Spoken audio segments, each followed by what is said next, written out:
and spiritual things. Its inward faculties being darkened and voided of all these, its spiritual and sensual affections being constrained and dried up, and its natural energies being attenuated and weakened with respect to all this, a condition which it could never attain of itself, as we shall shortly say. In this way, God makes it to die to all that is not naturally God, so that once it is stripped and denuded of its former skin, he may begin to clothe it anew.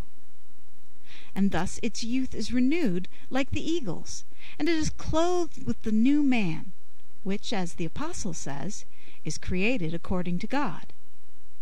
This is nothing else but his illumination of the understanding with supernatural light, so that it is no more a human understanding, but becomes divine through union with the divine.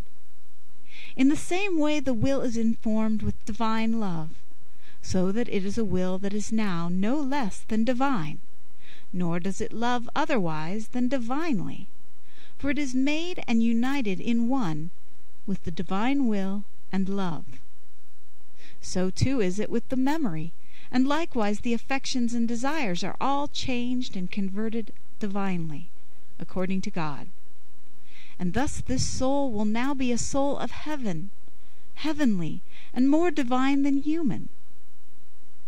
All this, as we have been saying, and because of what we have said, God continues to do and to work in the soul by means of this night, illumining and enkindling it divinely with yearnings for God alone, and for nothing else whatsoever. For which cause the soul then very justly and reasonably adds the third line to the song, which says, "O happy chance, I went forth without being observed." Chapter 14, wherein are set down and explained the last 3 lines of the first stanza. This happy chance was the reason for which the soul speaks in the next lines as follows: I went forth without being observed, my house being now at rest. It takes the metaphor from one who, in order the better to accomplish something, leaves his house by night and in the dark, when those that are in the house are now at rest, so that none may hinder him. For this soul had to go forth to perform a deed so heroic and so rare, namely, to become united with its divine beloved, and it had to leave its house, because the beloved is not found save alone and outside, in solitude. It was for this reason that the bride desired to find him alone, saying, "Who would give thee to me, my brother, that I might find thee alone, outside, and that my love might be communicated to thee?"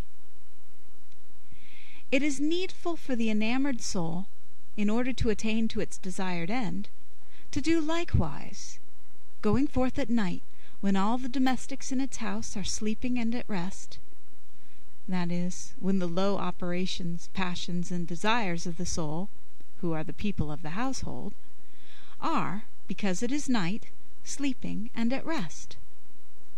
When these are awake, they invariably hinder the soul from seeking its good, since they are opposed to its going forth in freedom.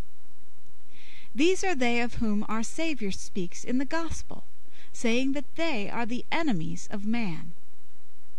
And thus it would be meet that their operations and motions should be put to sleep in the night, to the end that they may not hinder the soul from attaining the supernatural blessings of the union of love of God. For while these are alive and active, this cannot be.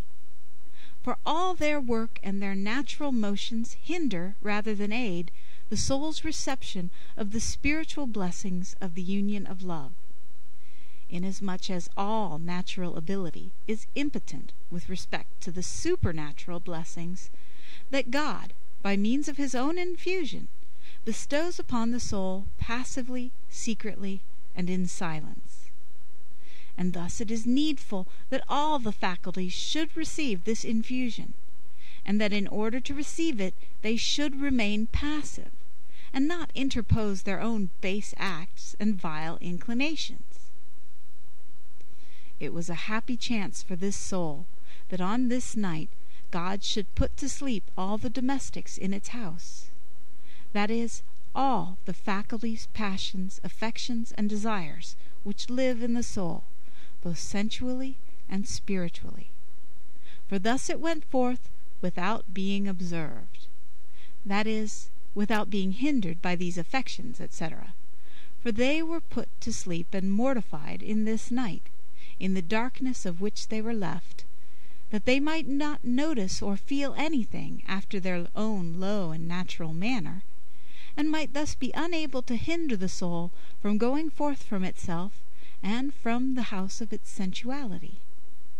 And thus only could the soul attain to the spiritual union of perfect love of God. Oh, how happy a chance is this for the soul which can free itself from the house of its sensuality! None can understand it, unless, as it seems to me, it be the soul that has experienced it. For such a soul will see clearly how wretched was the servitude in which it lay, and to how many miseries it was subject when it was at the mercy of its faculties and desires, and will know how the life of the spirit is true liberty and wealth, bringing with it inestimable blessings. Some of these we shall point out as we proceed in the following stanzas, wherein it will be seen more clearly what good reason the soul has to sing of the happy chance of its passage from this dreadful night which has been described above. End of chapter 13 and 14.